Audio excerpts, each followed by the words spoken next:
So we're going to see some problems, some algorithmic problems that are actually quite easy to solve on trees, but they're quite hard to solve on general graphs.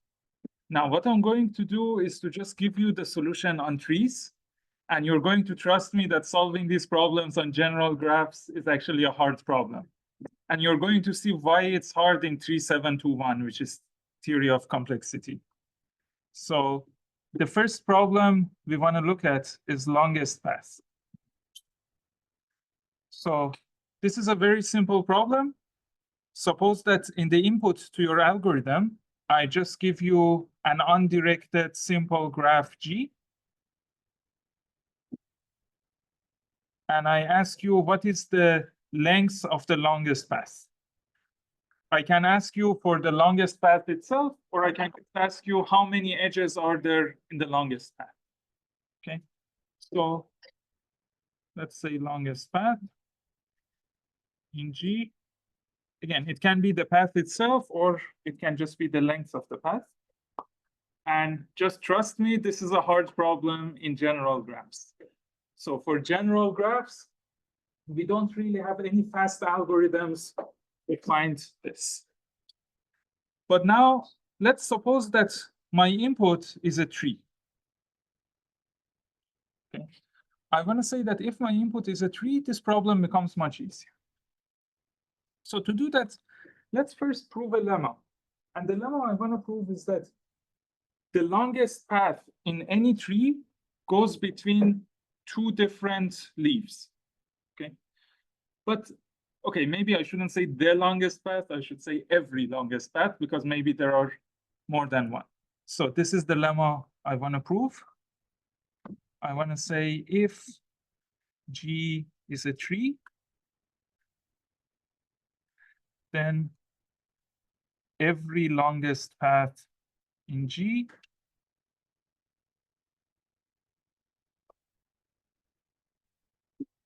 is a UV path where both U and V are leaves.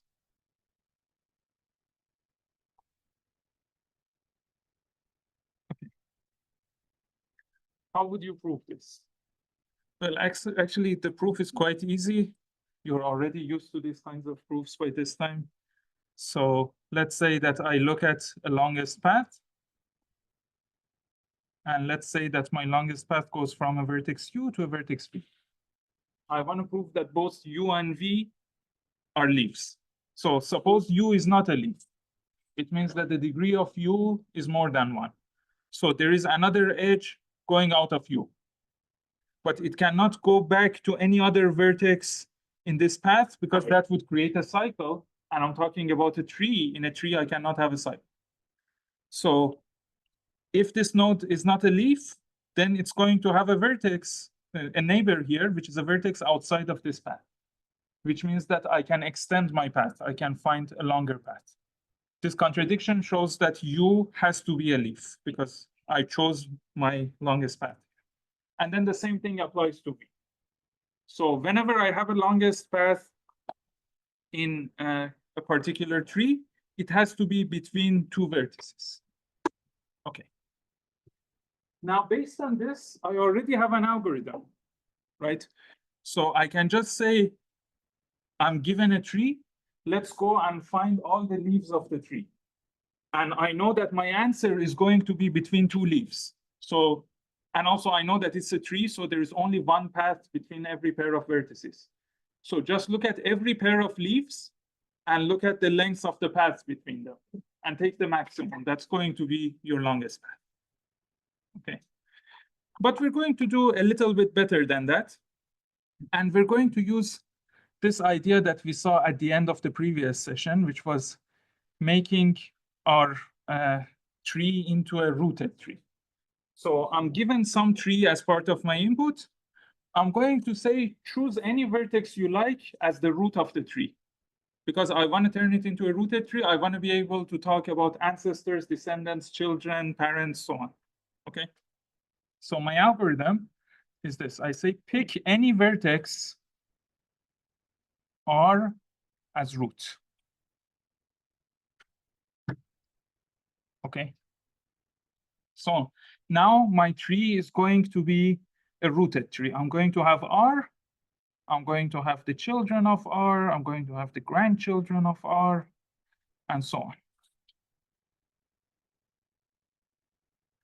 Okay. I know that my longest path is going to be between two leaves. And also, I don't want to get into the special case where my root is a leaf. So let's say I'm picking any non-leaf vertex as my root. And if I don't have any non-leaf vertices, then I just have two vertices that are connected to each other. That's an easy special case that I can solve, right? So I pick my root so that it's not a leaf, and I turn my tree into a rooted tree. So now that I have the root, I can talk about, for example, this vertex being a child of this one. Okay. Now, what do I know about the paths that go between leaves? Because I know that my longest path is going to go between two leaves, right? So if I have any two leaves, let's say this one and this one, how is the path between them going to look like? I'm going to start at this leaf, and I'm going to keep going to ancestors until some point, and then from that point, I'm going to go down. I'm going to keep going to children, right? In general, this is the case no matter which leaves I choose. So let's say I choose this leaf and this leaf. The path between them is going to first go to the parent, again go to the parent, but then at some point it starts going to children. So every path is kind of like an inverse V shape. It goes up and goes down. Okay. So I can do a case fork on the highest point of my path. Okay. I can say, what is the longest path that has this vertex as its highest point? And if I can find this value for all of my vertices, then I just take the maximum of all of them, and that gives me the longest path, length of the longest. Okay. So this is what I want to find.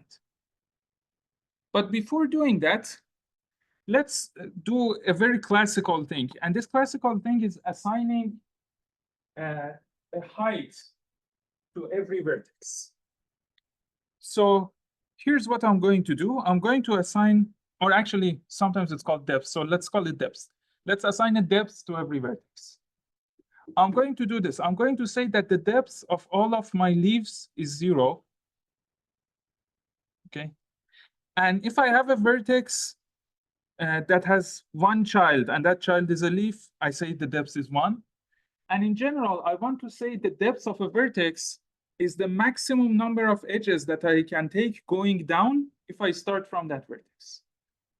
Okay, so the depth of this vertex is going to be 2, because I can start here and I can take 2 edges.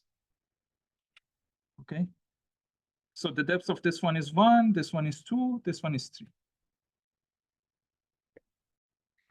In general, how do I define the depth of a vertex? So let's say I have a vertex V.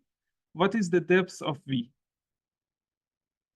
Well, I can say it's 0 if V is a leaf. Otherwise, it's going to be 1 plus the maximum depth among all the children of V, right? So 1 plus the max of depth of CI, where CI is a child of V. Now I'm going to do something weird here. I'm going to say V is here, CI is a child, right? So just let's use that notation because I don't want to define the set of children of V. You understand what I'm saying? Okay. So I can compute these depths very easily, kind of in the same way that I was computing winning and losing states in my game in the previous session, right? So I can start from the bottom of my graph, and I can just assign 0 to all the leaves. And then among the unassigned vertices, among the vertices that don't have a depth, I find one such that all of its children are 0, and then I assign 1. I find this one, I see all of its children are 0, I assign 1. Then I find this vertex, I see that all of its children are already assigned, so I assign the maximum of its children plus 1, which is 2, and so on. So I'm basically filling the values of depth from the bottom of my graph going up. This is what you will learn. It's called dynamic programming in 3711. But for now, we don't really care about the algorithmic runtime and so on. It's just a way of computing values for us. Okay. Now that I have these depths, can I use it to find the longest path? So here's something. Suppose that I have this vertex, and let's say that I want to find the longest path that has this vertex as its highest point. So that path is going to have two parts. It's going to have one part that goes through one of its children and goes down, and another part that goes through another one of the children and goes down, right? So which two children am I going to choose? I'm going to choose the two children with the maximum depth, right? So I'm going to choose this one and this one, because this will give me the longest path that has this vertex as its highest point. Now, I can similarly do the same thing here. Let's say I want the longest path that has vertex 3 as its highest point. So part of that path has to be on the left, part of it has to be on the right. But from this point, I want to go down by two edges because the depth here is 2. So I want to go down like this. And from here, I want to also go down by two edges. So I want to go down like this. So this is my longest path. So in general, let's say that I define LP of a vertex V as the length of the longest path whose highest vertex is V. Okay.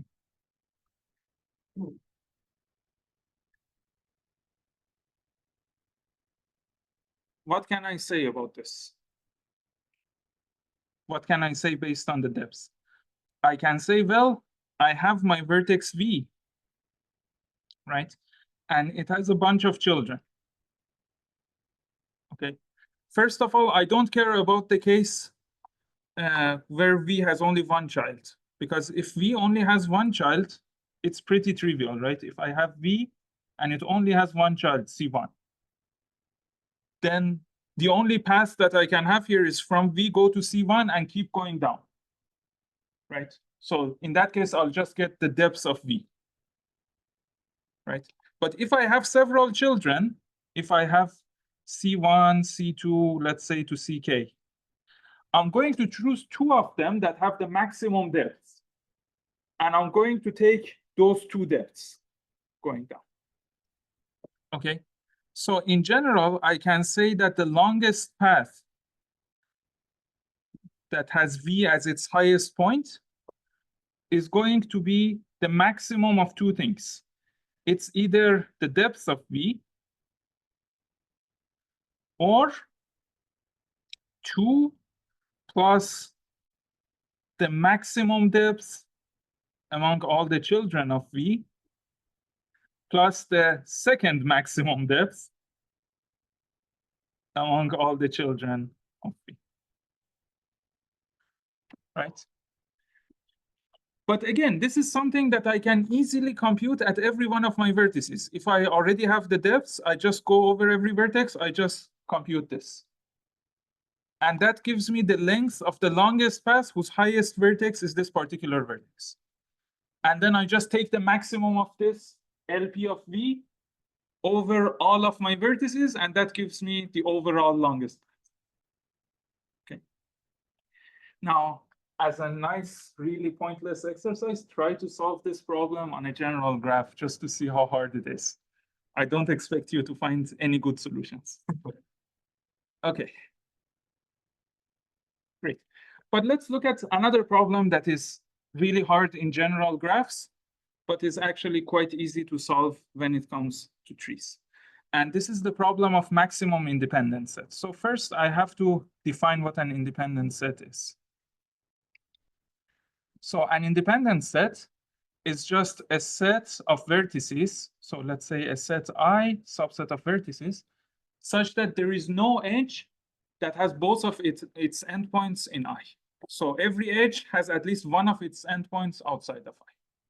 So imagine another way of imagining this is that if I take the set I of vertices and I remove all the other vertices, there will be no edges remaining in my graph.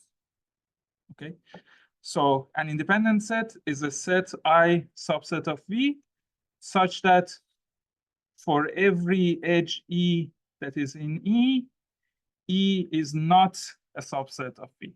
And remember, E was a set that had two endpoints. So this just means that at least one endpoint of E is not, oh, it was supposed to be I, not V. Is not in I. Okay. So, for example, if I have this graph,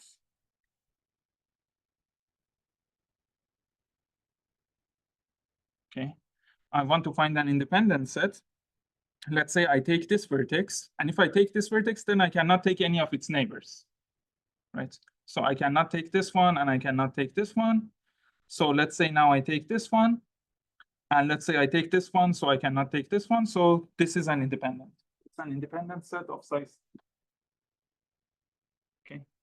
So if you look at these three vertices, there is no edge between them. Now, the maximum independent set problem gives you a graph and asks you what is the size of the largest possible independent set. Okay, so the input is just going to be a graph G, and the output of your program or your algorithm should be the largest size, the largest possible size of an independent set.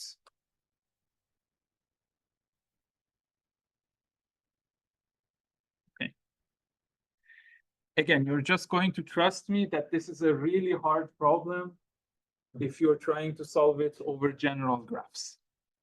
And when I say it's a hard problem, I mean no one knows a polynomial time algorithm. Okay, so you can easily find an algorithm whose runtime is exponential in the number of vertices or the number of edges of the graph, but that's not the point. That's too slow. Okay, so again, in this course, we're only interested in the tree part of this.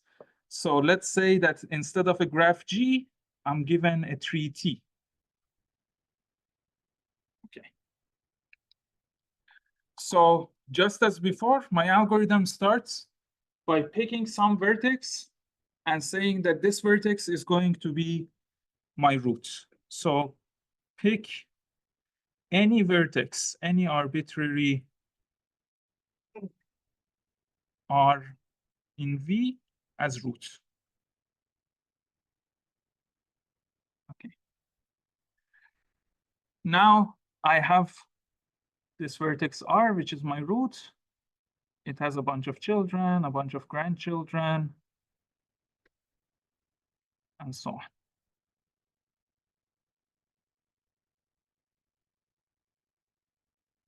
Okay. Now, here's what I want to do.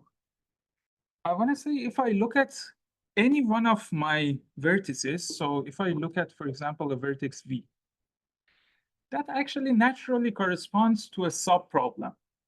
Why? Because I can have a subgraph corresponding to V. I can take V and all of its descendants. So V and its children, grandchildren, so on. And that's going to give me another tree. We call this the subtree rooted at V, right? And I can maybe solve the problem on these subtrees. So maybe I can solve the problem, for example, for this one, and also solve it for this one, and also solve it for this one, and then somehow combine my solutions to get a solution for the whole tree. Okay, so this is what I want to do. It's basically finding a recursive formula, but I want to find a recursive formula for the answer at any given vertex based on the answers at its children. Okay, great. So here's what I'm going to define. So I'm going to say G, or actually I called it T, right? So T sub V is going to be the subtree of T rooted at V. which basically means V and all of its descendants. Okay. Now, suppose that I know what's the size of the largest independent set here and here and also here. Would it help me find the size of the largest independent set overall? Not directly, right? Because what I have to find out is if I look at this root R, is this root going to be part of my independent set or not? So I'm going to define my variables accordingly. I'm going to be a little bit smart about how I define this. And I'm going to do this. I'm going to say IS0 of V is going to be the size of the largest independent set in the subtree rooted at V that does not contain V itself. Okay, so this is going to be the size of the largest independent set I, subset of the vertices that are either V or its descendants, such that V itself is not in I. Okay, and then I'm going to have another one, let's call it IS1 of V, and I'm going to say this is the size of the largest independent set in the same subtree that actually contains the root, such that the vertex V is in. Okay. Now, suppose that somehow magically I have computed all of these values. Based on that, I know what my final answer is, right? If I want the size of the largest possible independent set, I say this largest possible independent set either contains my root or it doesn't, right? So my final answer, the output of my algorithm, is just going to be the maximum of two values, IS0 of R and IS1 of R. Because look, what is T sub R? The subtree rooted at R, it's my entire tree, right? And any independent set that I take in this whole tree, it's either going to contain R, in which case it's counted in IS1 of R, or it doesn't contain R, in which case it's counted in IS0 of R. Okay. So if I can find these values, then I can find my final answer by just taking the maximum of these. But now I want to have a formula for computing these IS0 and IS1 values at every vertex based on the values at its children, because I want to again be able to compute values starting at the leaves and going on. Okay, so let's first do this. Let's first do the leaf case. So let L be a leaf. What is IS0 of L? So if, for example, this is the leaf L, well, its subtree is just that vertex L itself. And if I'm doing IS0, I'm saying don't take L. So how many other vertices can you take? You can take 0 vertices. There's nothing else to take. So IS0 of L is 0. What is IS1 of L? Well, this is 1. Because IS1 of L says what is the largest independent set that contains L. But L was my only vertex, so it's also an independent set. So I can have an independent set of size 1. Okay, but now suppose that I have a vertex that is not a leaf. So let V be a non-leaf. Okay, what can I say about IS0 of V? So let me just choose a vertex, a different vertex V here. So let's say I have V here and it has 3 children. Let's call them C1, C2, C3. Okay. I'm looking at IS0 of V. So first of all, I'm only looking at this part of the tree. I don't care about the rest of the tree. And secondly, I know for sure that I'm not putting V into my independent set because this is IS0, and by definition, it's not going to contain V. Okay, So if I'm not putting V into my independent set, what can I say? Well, I can go to each of the children and I can say, well, let's pick the maximum independent set in the subtree rooted at C1. And let's pick the largest independent set in the subtree rooted at C2. And the largest independent set in the subtree rooted at C3. And let's just put all of them together, right? Because in any case, I'm not including V. So whatever I pick here is not going to affect things that I pick here, right? So IS0 of V is just going to be this. I'm going to say, take the sum over all Ci, and remember Ci are the children of V. And of what? Of the maximum of IS0 of Ci and IS1 of Ci. Now, why am I taking the maximum? Because I said I want the maximum independent set here. I don't know if the maximum independent set contains this vertex C3 or not. So I'm just going to take the maximum of IS0 and IS2. In other words, what I'm saying here is that since I know V is not in my independent set, I really don't care which of its children are in the independent set. Because these children are not going to interact with each other anyway. V is going to always be in between them, and V is not in my independent set. Okay. Now, let's do the other case. Let's do IS1 of V. What does this mean? Again, I have a similar situation, but this time I have this vertex V, and I know for sure that I'm taking this vertex V in my independent set, right? Because it's IS1.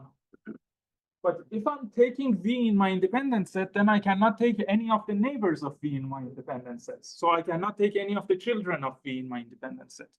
So I cannot take C1, I cannot take C2, I cannot take C3. Okay. So this is now pretty obvious, right? So I just go to this subtree and I ask, what is your largest independent set that does not contain C1? And then I go to the second subtree and ask, what is your largest independent set that does not contain C2, and so on. What is your largest independent set that does not contain C3? And again, I can put all of these independent sets together, right? So IS1 of V is going to be the sum over all children. But now I'm just going to look at IS0 of Ci, because I have taken V, I cannot take the child Ci. But there is a 1 here as well, because I took the vertex V into my independent set. So you see, I have formulas for computing these things, and the values at every vertex V just depends on the values in its children. So I can start at the bottom of my tree, I can keep going up, and I can compute these values for every leaf first, and then for every vertex whose all children are leaves. And then basically, whenever a vertex has the values computed for all of its children, I can compute the value for that vertex too. And I keep doing this until I get to the root. And when I compute the value at the root, my output is just the maximum of the two things that I computed at the root. Okay. So this was pretty useful, and you will see these kinds of algorithms a lot, like half of 3711 is about algorithms like this. But now I'm going to show you another use case of graphs in, let's say, computer science and algorithmics in general. And this is encoding, or let's say in data compression.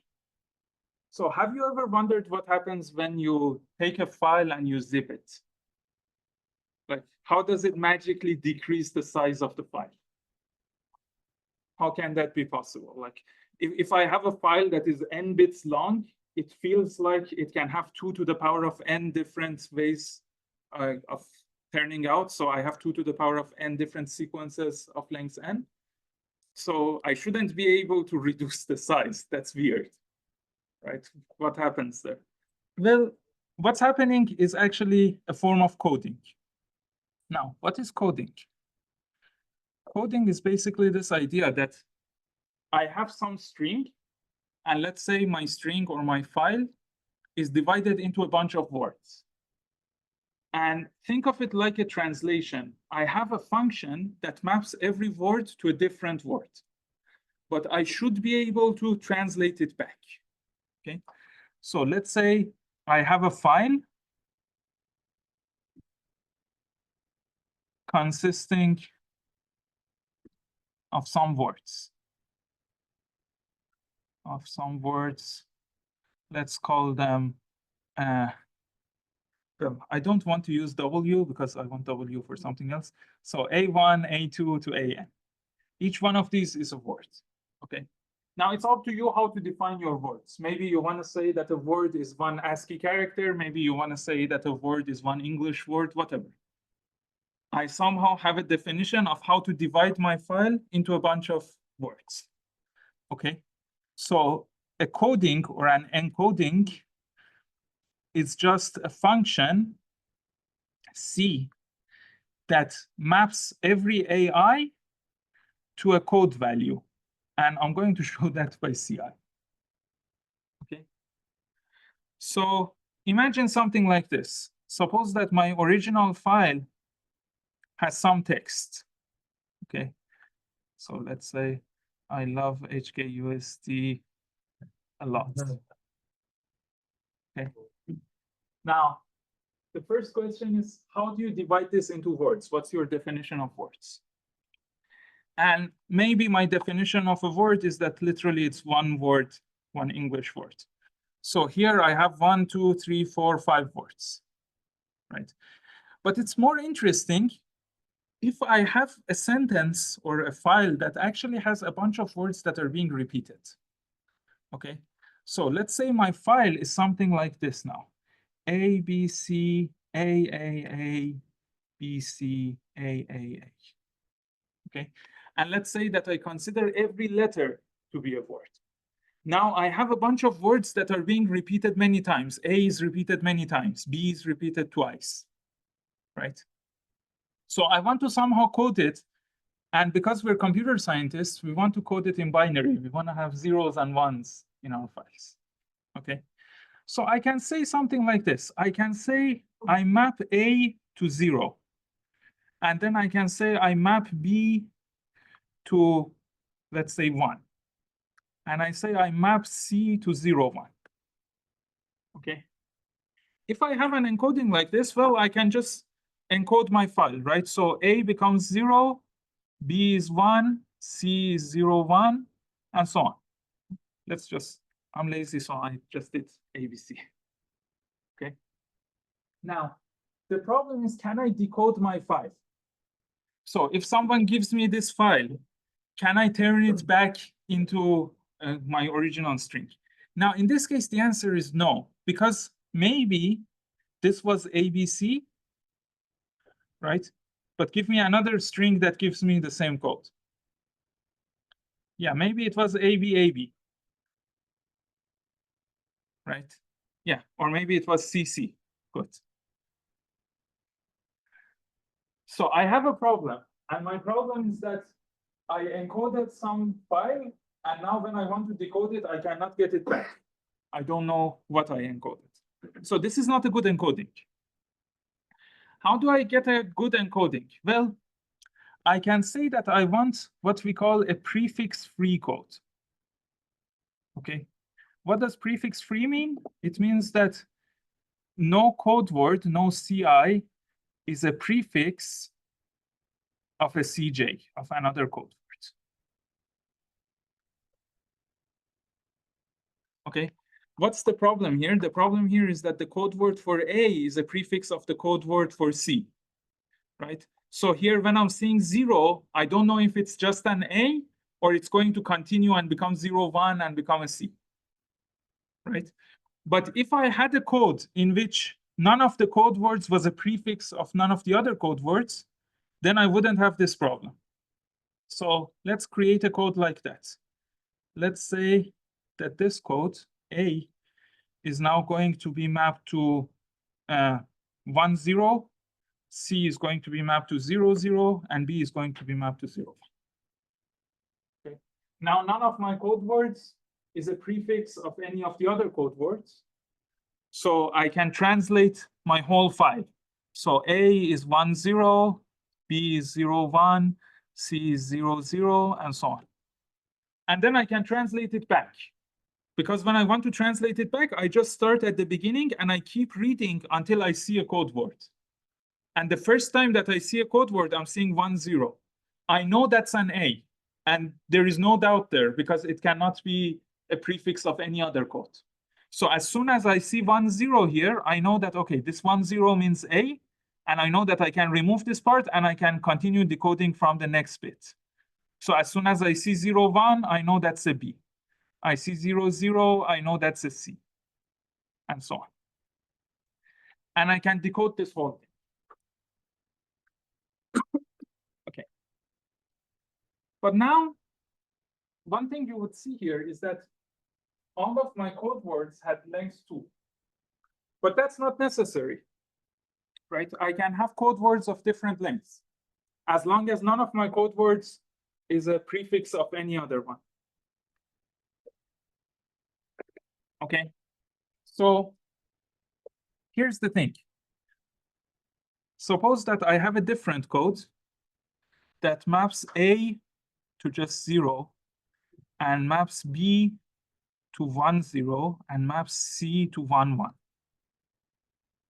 Okay, this code will also work because no code word is a prefix of any other code. But which code is better? The second one is better because based on my file, I want to have a code that minimizes the length of this coded version. So I want to save this coded version on my hard disk, let's say. Right, so I want to minimize this. I want to minimize the length here. So here, if we just count how many times every character is appearing, so how many A's do I have? 1, 2, 3, 4, 5, 6, 7. How many B's do I have? 2, I think. And how many C's do I have? 2. Okay. So this one is mapping A to 2 bits, B to 2 bits, and C also to 2 bits. So my total length here is what? 11 times 2, which is 22, right? But my total length here is much better because every A is just taking 1 bit. And then every B and every C is taking 2 bits. So I have 7 plus 4 times 2, which is 15, right? I'm really bad at calculating stuff. I hope that's 15. Okay, so this is a better code. This is shorter than that. So suppose that I want to find the shortest possible or the most cost-effective possible binary code.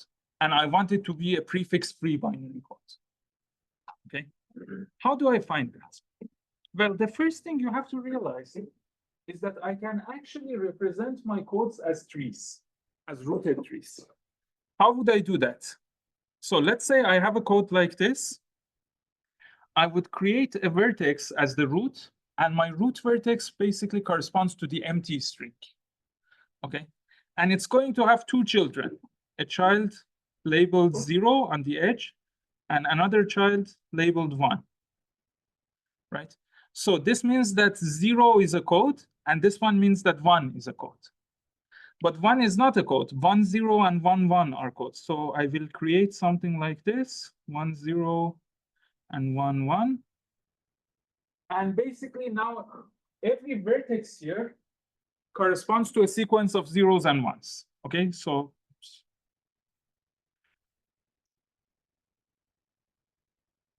I'm saying that my root corresponds to the empty sequence, and I show it with epsilon, that means the empty string.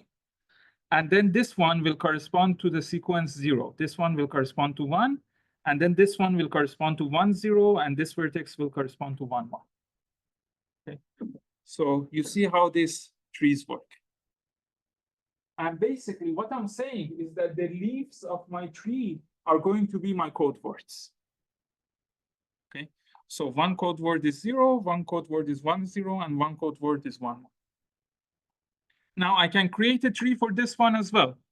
So I can start at the root, I can say I have 0 on this side and 1 on this side. And then I only have 1, 0. So this one is going to have only one child. But here I have 0, 1, and I also have 0, 0. So now again, I have 3 leaves, and these 3 leaves correspond to my 3 code words.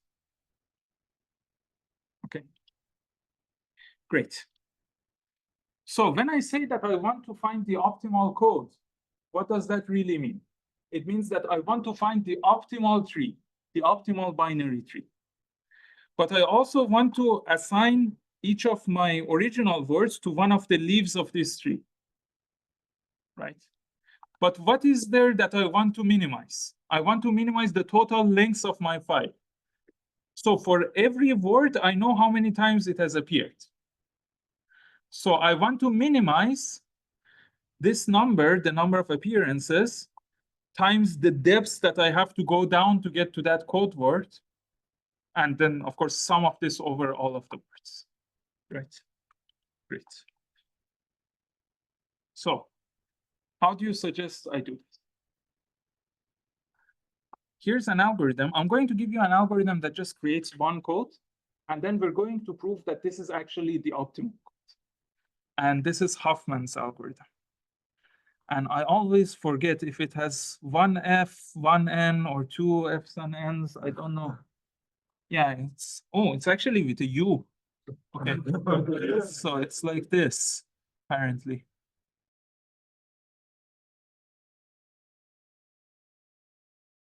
Huffman's algorithm.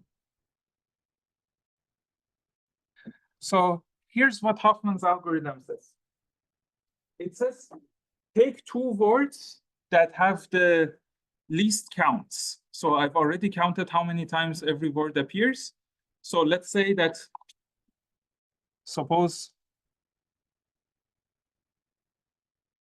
word AI appears WI times. That's why I kept W, because W is like the weight of this word or the number of times that it appears in my file.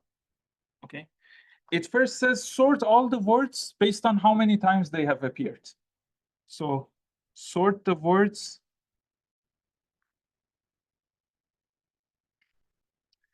based on WI, based on the number of appearances. And then it says take the 2 words that are least common and merge them together. Just imagine that they're the same word. Okay. So merge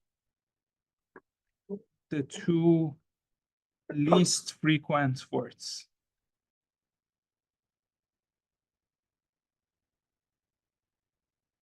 Okay.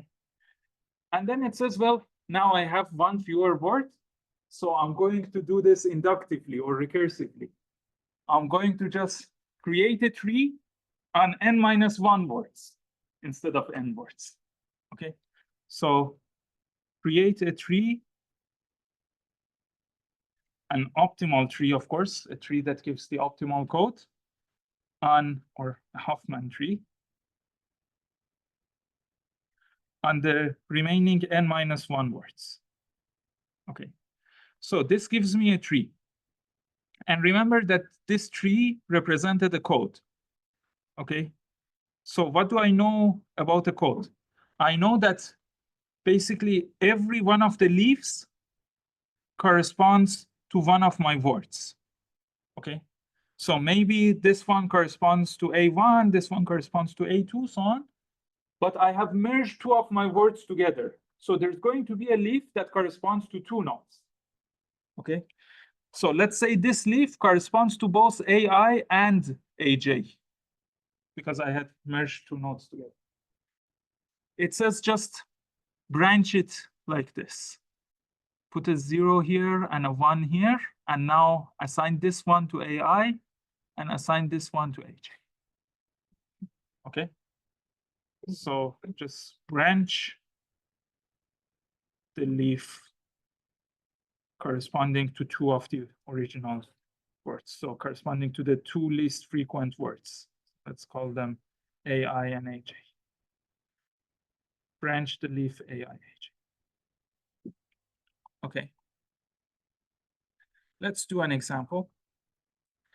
let's say that I have the letter A that appears 12 times. I have B that appears twice. I have C that appears 5 times, D that appears once, and E that appears once.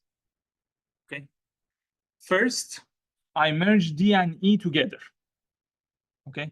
What does this mean? This means that now I have A, which appears 12 times, B twice, C 5 times. D and E are now the same letter. Okay. So D and E, I write it like this. It's one letter and it's appearing twice. Okay. Now again, I'm going to merge the two that have the least appearance. So B and this DE. So I have A, which appears twice. I have C, which appears 5 times. And I have B, D, E, all of it is now one character, which appears 4 times. Okay. I merge this again. I have A, which appears 12 times. I have C, B, D, E, all one character, which appears 9 times. Okay. Now, when I have only 2 letters, it's pretty obvious what I have to do. Okay, so I didn't actually write the base case of the algorithm or the base case of my induction here, which is when you have 2 letters, you have to create this tree, right? You have to create the tree that just assigns 0 to one of them and 1 to the other. Because of course, if I have 2 letters, that's the optimal thing I can do. I cannot assign a code of length less than 1, right? I have 2 letters, I have to assign a code of length 1 to each of them. So I'm assigning a code of length 1, which is 0 to A, and I'm assigning a code of length 1 to the other character, which is all of this, CBD, all of this is one character. Okay. Now, here I could also do it in the opposite direction. I could assign 1 to A and 0 to CBD, but that doesn't really make any difference. You can see that the length of my code will remain the same. Okay. Now, going from this code to one level before, it's saying that BDE is one character and C is a different character. So I'm going to take the same code, right? And then I'm going to take this leaf that corresponded to CBDE, I'm going to divide it into 2 parts. And I'm going to say one part is now C, the other part is BDE. Okay. Again, I could do it in any order. I don't care. I could give 0 to C or I could give 1 to C. That doesn't matter. Okay. Now, again, I keep a copy of the same code. And now BDE is divided into 2 parts, B and DE. So I will have B on one side. Just for the fun of it, let's put B on the one side here. And then I will have DE on this side. And finally, I have to separate D and E. So I'll take this code. I don't believe it actually fits. Nice. What is that one there? I don't know why that was copied. Forget about this. Okay. And I'm going to separate D and E. So I'm going to remove this. Oh, this was actually 0. I forgot to write it here. I'm going to divide this in 2 parts. I'm going to put E on one of them and D on the other. So I claim that this is the optimal code if I have these frequencies of letters. Okay. Did everyone understand how the algorithm works? Okay. How do we prove this is optimal? Oh. Okay. So here's the thing. Suppose that someone gives me an optimal code. I'm going to prove that I can find an optimal code where E and D are at 2 leaves, and these 2 leaves are siblings, so they have the same parent. Why can I always do that? Because suppose someone has given me a code. What is a code? A code is just a tree and also an assignment of the leaves to my words. Okay, so these are the words that are appearing least often. So I want them to be as far down the tree as possible. Among all the leaves, I want the leaves that are closer to the root to be assigned to the letters that are appearing more often. So I want D and E to be as far as possible from the root. So here's the lemma that you have to prove. If I take the farthest leaves from the root, there are two of them that are siblings. Can you prove that I always have that? So take a leaf that is farthest from the root. So let's say this is the root. This is like a very far away leaf. Okay, it's going to have a parent. Now, if this parent has another child, then I have what I wanted. I have two leaves that are farthest away from the root. And if this parent doesn't have a child, doesn't have another child, then what's the point of this child at all? I can just remove this leaf and I can say, let the parent be a leaf node. And let's assign something there. That's a better code. Right? Great. So now I have my code tree. And after I have this code tree, I have an assignment that has assigned any leaf. Again, this is, let's say, the optimal code tree, and it has assigned every leaf to a word. If D and E, which are the words that are least common, are not assigned to the farthest possible leaves, I just change my assignment. Just move them to the farthest possible leaves. This is going to make your code better. Okay, or at least it's not going to make it worse. So this gives me a code in which E and D are siblings. Okay, so given any code, I could find a code in which E and D are siblings. But that's enough for showing my algorithm is correct. Because if E and D are siblings, it means that whenever I'm encoding either E or D, I'm going to go all the path from the root to the parent of E and D. And then if it's an E, I'm going to write a 0. If it's a D, I'm going to write a 1. Right? So the cost that I'm paying for E and D is basically going to be equal to the number of times that I go from the root to their parent, which is the frequency of E plus the frequency of D, plus just 1 extra for every E and D. So if I merge E and D into one letter, and I first find the optimal code when E and D are the same, that's going to also be the optimal code when I separate them. Does that make sense? Because again, what is the cost of this code? The cost of this code is going to be the cost of the optimal code that I have here, which is when I merge D and E into the same letter, plus 1 extra for every E and 1 extra for every D. So if I want to optimize this one, I'd better optimize this one.